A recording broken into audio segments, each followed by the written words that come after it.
කොළඹ අශෝක විද්‍යාලය හා කෝට්ටේ ජනාධිපති විද්‍යාලය අතර රත්රන් සටන වාර්ෂික ක්‍රිකට් තරගයේ මෙවර පැවැත්වෙන්නේ 17 වෙනි වරටයි. මේ දක්වා මහා ක්‍රිකට් තරග පවත්වා ඇති අවස්ථා 16න් කෝට්ටේ ජනාධිපති විද්‍යාලය අවස්ථා 11කදී මහා තරගයේ ජයගෙන ඇති අතර කොළඹ අශෝක විද්‍යාලය මහා ක්‍රිකට් තරගයේ ජයගෙන ඇති අවස්ථා ගණන 4ක්.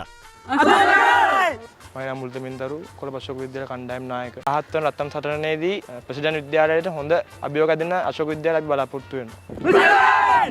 මම ජනතා විද්‍යාලයේ නායකයා මලින්ද්‍ර රත්නායක. රත්තරන් සටන හොඳ තරගයක් දීලා අශෝක විද්‍යාලයට අභියෝගයක් දීලා ජයග්‍රහණය කරන්න අනිවාර්යෙන් බලාපොරොත්තු වෙනවා.